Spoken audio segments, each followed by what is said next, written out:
Bom, pessoal, então dando continuidade à nossa aula, né, falando do transporte dos gases, então agora a gente fala do transporte do oxigênio, da troca, né? Então a gente tem aqui uma condição em que ele chega com 40 milímetros de mercúrio, como eu falei, na PO2 do sangue venoso que está retornando para o pulmão, e aí ele sofre a oxigenação à medida que ele vai fazendo a troca com o alvéolo, né? Então o capilar pulmonar fazendo a troca com o alvéolo e ele sai com a pressão de 104, que é a pressão parcial do oxigênio no ar alveolar, como a gente discutiu anteriormente. Tá? Isso acontece muito rapidamente. Então, no primeiro 1/3 da passagem do sangue, ele já está praticamente 100% oxigenado. Né? De maneira que quando aumenta a demanda por exercício, o tempo de passagem diminui. Pode diminuir até cerca de 1/3, um pouco menos do tempo que ele passa normalmente. Como tem essa margem de segurança, essa diminuição ainda permite que ele saia praticamente com 100% de saturação de oxigênio, porque a troca acontece muito rapidamente. Então, mesmo que o sangue passe mais rapidamente, esse tempo que tenha para fazer a troca diminua, a saturação ainda assim é garantida. Né? Bom, e aí o sangue chega do sistema venoso sistêmico com 40, ocorre a troca nos capilares pulmonares. Ah, quando ele está saindo, ele junta com o resto do sistema venoso retornando do próprio pulmão, que foi o sangue que estava nutrindo, né, o pulmão, as células e tudo mais, que não participa da troca gasosa, e esse sangue vai estar a 40 também. Só que ele é um percentual muito baixo, ele é cerca de 2, 3%. Então ele promove uma queda daquele 104, cai para 95, porque 97, 98% é o sangue que fez a troca gasosa. Então, quando ele sai, quando ele retorna para o átrio esquerdo e sai pelo ventrículo esquerdo, ele sai com 95 milímetros de mercúrio. Tá? Então, não estranhe, porque daqui para frente a gente vai se referir a 95 e não mais 104, tá? Porque ocorreu essa mistura aqui. E aí ele vai para o capilar, onde o oxigênio vai sendo doado e ele sai com 40 novamente e aí percorre todo o circuito para de novo ser oxigenado nos pulmões. Tá? Então essa é a dinâmica das pressões parciais do oxigênio. Bom, e aí ele chega no tecido. Então, como eu falei, agora a gente fala de 95 por causa daquela mistura, né? Então, esse 95 que está chegando, ele vai encontrar a pressão parcial do oxigênio no interstício, e essa pressão parcial vai ser de 40 milímetros de mercúrio. E dentro das células, numa média, elas variam bastante, mas em média fica 23 milímetros de mercúrio, tá? Então lembre-se que ele flui da maior para menor. Então isso garante o influxo do oxigênio para dentro da célula, né? Onde tem a menor pressão parcial. E ele equilibra com a pressão no interstício, saindo a 40, quando tem o retorno. Então a troca vai de 95 para 40, tá bom? A gente está falando de pressão. Cuidado para não confundir mais para frente quando a gente começar a falar de volumes do gás, tá? Bom, então, olhando nesse gráfico aqui, a gente tem o fluido intersticial, né? Então, para um fluxo sanguíneo normal, né, para cada 100 por cento, né, do normal, a gente tem a PO2 intersticial de 40. Se, por outro lado, o fluxo sanguíneo diminui, né, a gente tem aqui uma queda da PO2 do interstício. Se o fluxo sanguíneo aumenta, tem um aumento da PO2, passando aqui de 60, né? Mas isso com o consumo de oxigênio normal. Por outro lado, se eu tenho o mesmo fluxo sanguíneo, mas cai para 1/4 do normal, significa que o oxigênio vai se acumular ali no interstício. Então, para o mesmo fluxo sanguíneo, eu vou ter uma PO2 maior. Da mesma forma, se for 4 vezes o normal, para o mesmo fluxo sanguíneo, eu tenho uma diminuição da PO2 também. Tá? Então, o consumo aumenta, por exemplo, em condição de exercício. E aí, qual é a compensação que é feita? Aumenta o fluxo sanguíneo para tentar manter a PO2, né, no mesmo valor do consumo normal, tá? Então, isso é compensado pelo aumento do fluxo sanguíneo. Bom, é, o transporte agora do CO2, né? Então, da mesma forma, ele chega com 45, ocorre a troca e ele sai com 40, né? Ah, mas aí não vai ter aquela mistura? Sim, mas já vai ser 45, 40, vai mudar praticamente nada quando acontece a mistura. Para o oxigênio faz diferença. Para PCO2 não altera em praticamente nada, tá? Então, a gente tem aqui a troca acontecendo da mesma maneira, no primeiro terço praticamente, você já removeu todo o CO2. Então, a troca se dá muito rapidamente e tem uma margem de segurança aqui para que a troca aconteça. E aí quando chega no tecido, né, é praticamente o raciocínio ao inverso, né, do que acontece com o oxigênio. Então a pressão parcial dentro da célula é 46, no interstício é 45 e ele chega com 40. Então isso permite que o CO2 flua para o sangue, né, saindo da célula para o interstício e para o sangue, tá? E aí o mesmo raciocínio falando do fluxo sanguíneo, né? Então aqui, metabolismo normal, um fluxo sanguíneo de 100%, né, normal. A gente tem a taxa do PCO2 intersticial, 45, né? Se o fluxo diminui, então o CO2 começa a acumular. Então essa taxa vai aumentando até uma concentração do que seria isquêmica, né? Não tem fluxo nenhum, aumenta demais. Por outro lado, se eu aumento o fluxo, eu removo, mas eu nunca vou ficar menor do que 40, tá? 40 vai ser o meu piso, né? Se o metabolismo é um quarto do normal, então ele demora mais para acumular também. Então, mesmo com um fluxo baixo, eu consigo remover. Por outro lado, quando o metabolismo está muito aumentado, como aqui no caso 10 vezes do normal, então a minha circulação normal de 100% não é o suficiente para remover. Eu tenho que aumentar o fluxo sanguíneo para remover esse CO2 e assim diminuir a PCO2 intersticial. Senão ele vai se acumulando no interstício e também nas células, né? Essa é a dinâmica. É o oposto daquilo que a gente observa para o oxigênio. Então, de maneira geral, 97% do oxigênio é transportado pela hemoglobina, sendo os demais 3% transportados na água do plasma e células sanguíneas. A gente comentou que o coeficiente de dissolução é baixo, mas ele existe, então vai corresponder a 3%, né? Mas 97%, a grande maioria, está ligada à hemoglobina. A ligação é reversível, direcionada pela PO2. Quanto maior a PO2, mais força a ligação com a hemoglobina. Quanto maior a PO2, bom, tá escrito aqui, né? Sendo o contrário também verdadeiro. Queda na PO2 diminui a ligação com a hemoglobina, tá? Então, adiantando um pouquinho só, né, não quero entrar muito nisso, mas essa questão da ventilação e do oxigênio medicinal. Oxigênio medicinal é uma forma de você aumentar a PO2 que está entrando no pulmão para favorecer então a troca e essa ligação com a hemoglobina, artificialmente elevando os valores da PO2, tá?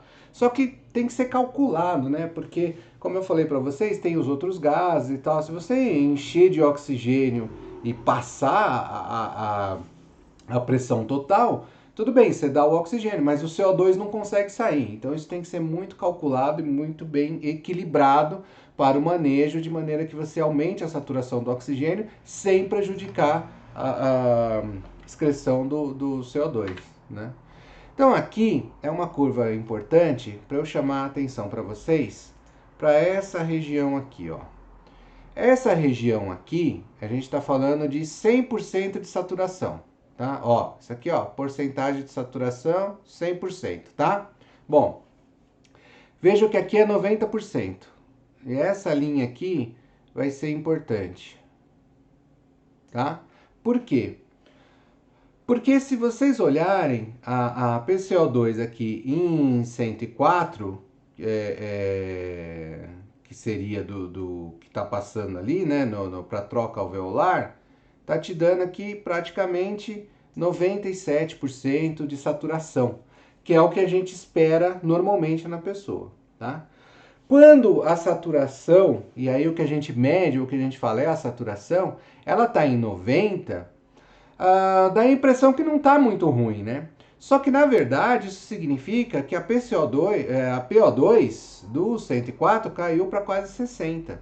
Ou em até 60, a gente tem uma saturação de quase 90%, tá? Só que aqui é o ponto da inflexão. Veja como isso cai drasticamente agora. Tá vendo? Isso quer dizer que quando você mede uma pessoa e a saturação está abaixo de 90, a pessoa está com uma saturação de 80%. Ué, de 100% para 80% não é tão ruim. Não, isso quer dizer que a minha PO2 já caiu para menos de 50, né?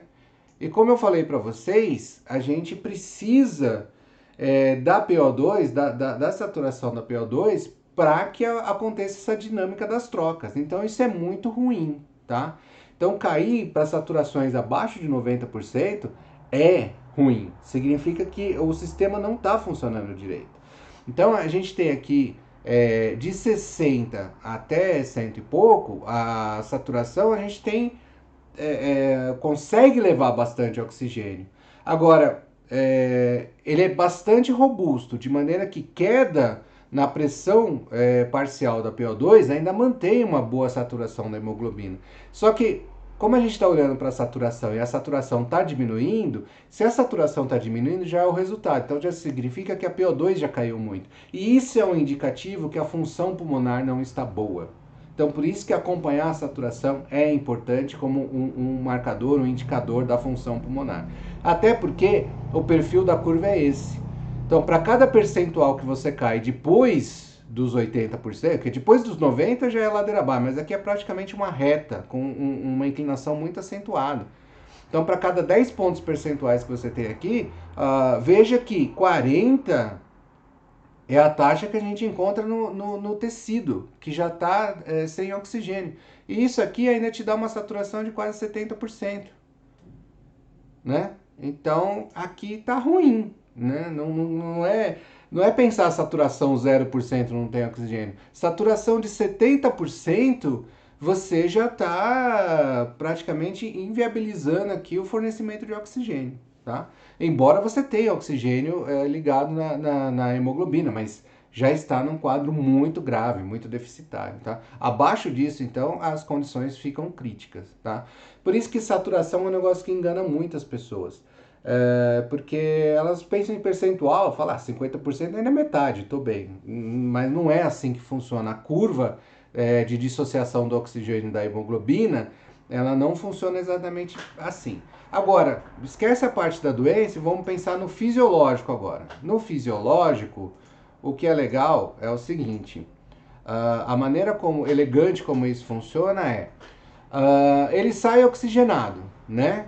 Quando ele sai oxigenado, a hemoglobina está bastante saturada. Aí quando ele encontra aqui 40, que é o do tecido normalmente, isso faz com que ele libere boa parte do oxigênio que está ligado à hemoglobina. Então a gente tem que olhar para esse lado agora. Esquece esse lado e olha para esse lado aqui, tá? Então desse lado aqui, e eu vou até mudar a cor da caneta aqui para ficar mais legal. Vamos fazer de roxo. Ó, aqui é cerca de 20% do volume sanguíneo é oxigênio, tá? Ou como a gente tá escrito lá, é 20 ml. Normalmente, os tecidos vão exigir 5 ml, então seria em torno aqui do 15, tá? Na metade disso daqui. Então, isso daqui, o 15, tá mais ou menos nessa faixa aqui de saturação, ó. Que é o que a gente vai encontrar com a pressão de 40. Então, essa pressão parcial do oxigênio de 40, lembra que a pressão parcial do oxigênio, ela vai influir nessa curva de dissociação.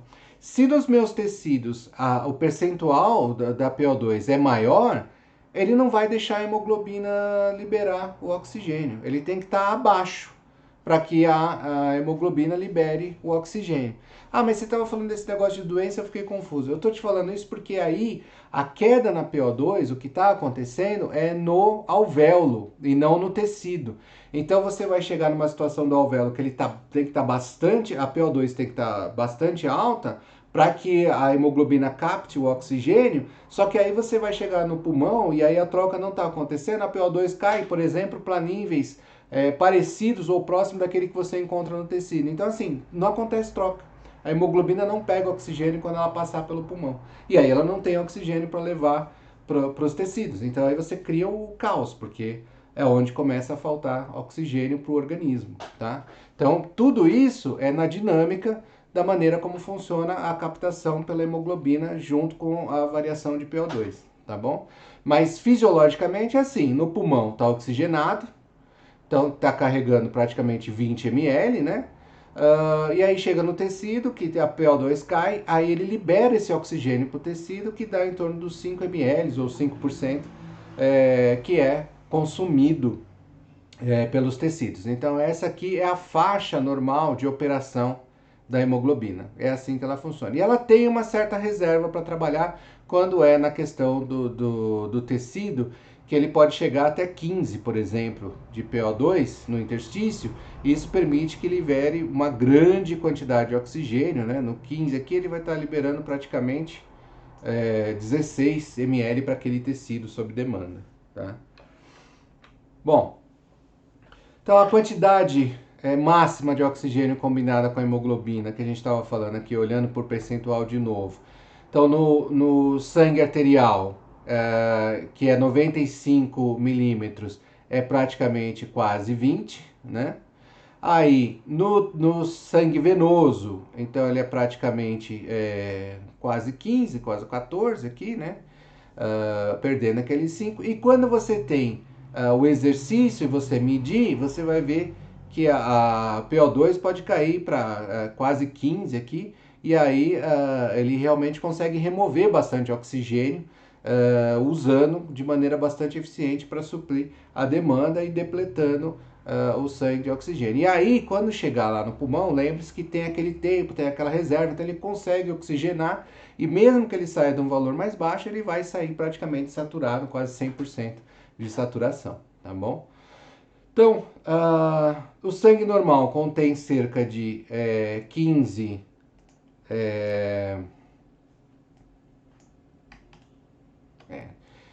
15 gramas de hemoglobina para cada 100 ml. Cada grama de hemoglobina pode ligar-se com até 1,34 ml de O2, logo 15 gramas podem transportar até 20,1 ml de O2, se tiver 100% saturado, que dá esses 20% ou 20 ml de 100 ml, né? Daria 20%. Então, nos tecidos, cerca de 5 ml de O2 fica retida para cada 100 ml de sangue. Então, ele deixa ainda com cerca de 15 ml de oxigênio no sangue ainda, tá? Bom, então existe um efeito tampão da hemoglobina, em que a quantidade do oxigênio, mesmo que volta naquilo que eu estava falando para vocês, mesmo que eu esteja numa região em que a PO2 caiu muito, então vamos pensar no ar rarefeito, subindo grandes altitudes, veja que ainda assim, até 60, eu ainda tenho uma saturação grande, né? Então eu consigo entregar bastante oxigênio, mesmo numa situação em que a PO2 alveolar tenha caído bastante, né? Para entregar para o tecido que vai estar a 40. Então funciona, eu ainda consigo oxigenar bem. Então isso acaba ter essa parte aqui funciona como efeito tampão. E se eu aumentar muito a PO2, eu não consigo saturar mais do que 100%. Então, o que eu posso ter é um pouco do oxigênio sendo diluído, dissolvido no próprio sangue, porque eu estou forçando ali pela pressão, mas a hemoglobina não vai saturar mais do que 100%, e ela já trabalha próximo de 100%. Então, ela protege para quedas abruptas, né? Isso parece que evolutivamente foi selecionado para proteger para quedas abruptas. enquanto que um aumento não tem tanto efeito do ponto de vista de aumentar muito a quantidade de oxigênio ou a PO2, porque ele tem baixa solubilidade, né? Então ele vai se dissolver pouco, mesmo que você aumente bastante, tá? Bom, essa curva ela é afetada por alguns fatores e o pH é um dos principais. E o que muda o pH? Aumento de íons de hidrogênio, aumento do CO2, aumento da temperatura e aumento, que diminui o pH, né? E o aumento da proteína 2,3-bifosfoglicerato, tá? Bom, isso desloca a curva para a direita de maneira que a pressão de oxigênio variando ainda em quantidades maiores, eu tenho uma dissociação maior. Então, em meio ácido, a hemoglobina dissocia mais facilmente do oxigênio. Em meio mais básico, ela dissocia com maior dificuldade. E aqui eu gostaria, e o normal é 7,4. E aqui eu gostaria de fazer um parênteses. A gente tem muito, que é muitas vezes colocado, essa questão de tratamentos para acidificar o sangue, para alcalinizar o sangue. Então, eu vou falar uma coisa para vocês. Uma das variáveis que é mais controlada é o pH do sangue.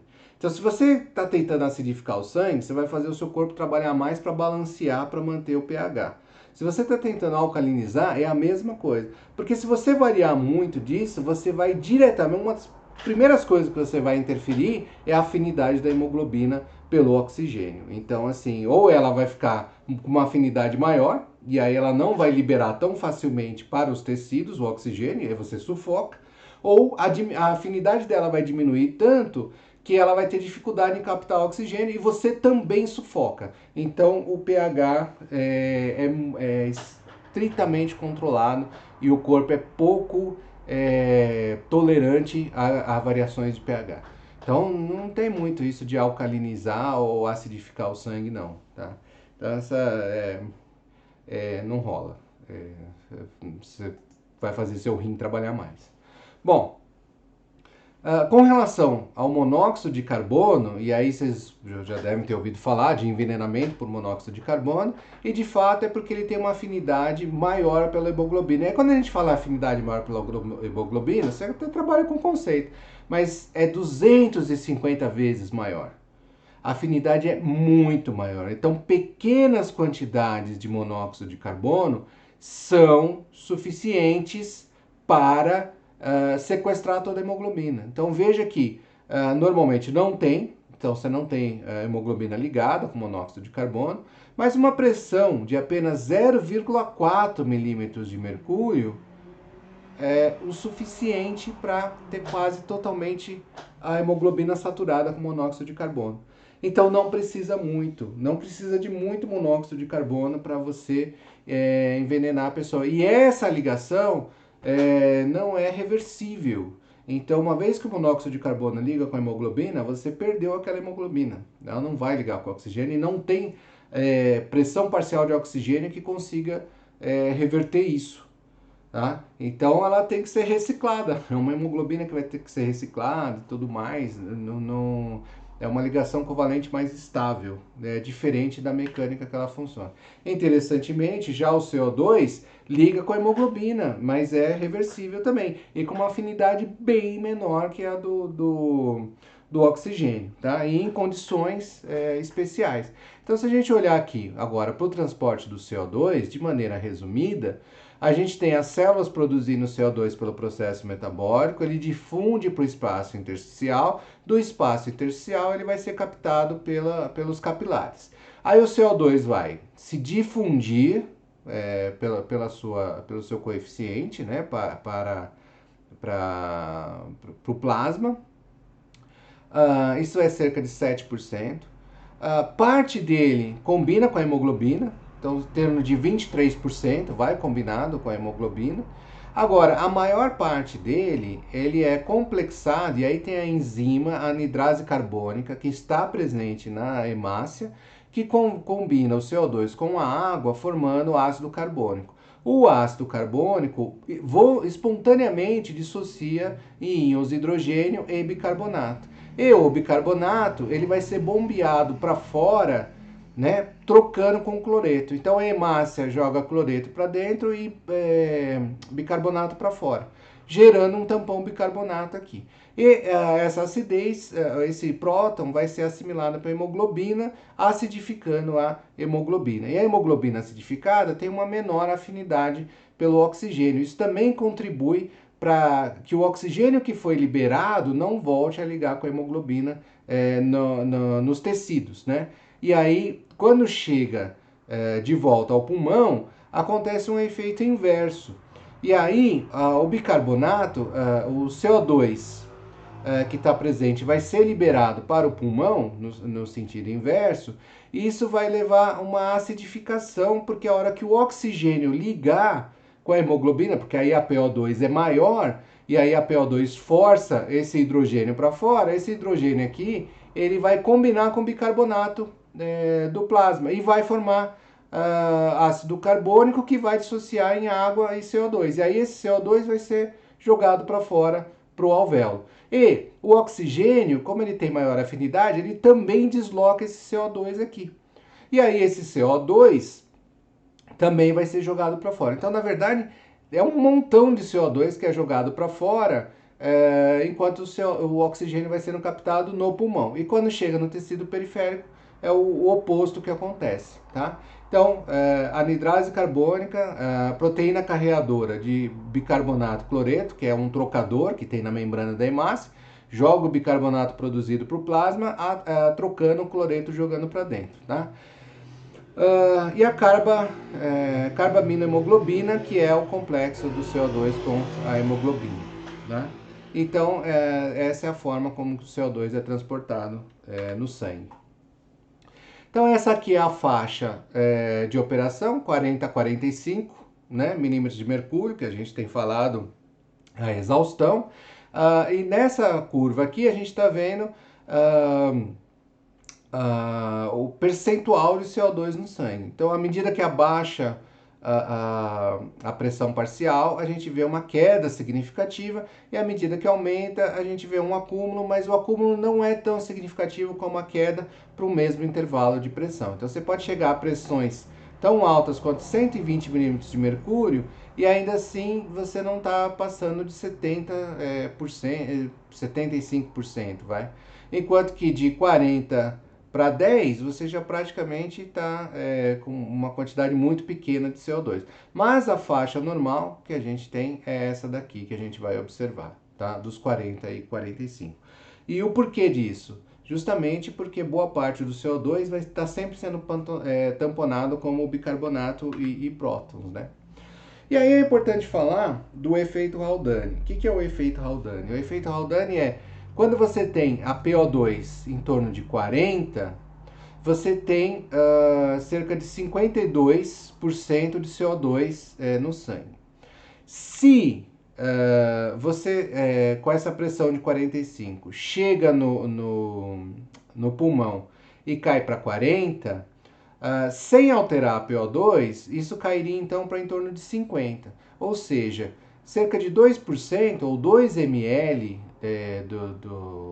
do CO2 seria removido do sangue. Mas, como no pulmão você também tem o aumento da PO2 de 40 para 100, então, na verdade, ele pula do ponto A para o ponto B. E aí, você de 50 cai para 48. Então, na verdade, mais 2% foi removido. Então, o total foi 4%. Ele dobra a quantidade do CO2 que é removida por conta desse aumento da PO2 de 40 para 100. Né? Porque acontece tudo aquilo que eu estava falando para vocês dos efeitos que o oxigênio tem deslocando o gás carbônico da hemoglobina, e também quando ele se liga à hemoglobina, ele está deslocando o próton, e aí você tem essa conversão de bicarbonato em ácido carbônico que vira CO2, e aí você remove mais. Então, depende desse efeito da PO2. E aí vocês podem imaginar que se a PO2 está menor do que 100, né? Eu quero ser 104, mas ele arredondou para 100. Mas se está menor do que 100, então esse efeito aqui acaba sendo menor. Se ele acaba sendo efeito menor, você acaba removendo menos CO2 também. Então essas coisas andam junto. O transporte de oxigênio e CO2 andam juntos e são interdependentes. Então, dessa parte do transporte eu paro por aqui e aí eu vou continuo a terceira aula com o controle, a terceira parte da aula com o controle da respiração, e eu espero que tenha ficado mais claro agora para vocês. Então, obrigado pela atenção e até a parte 3.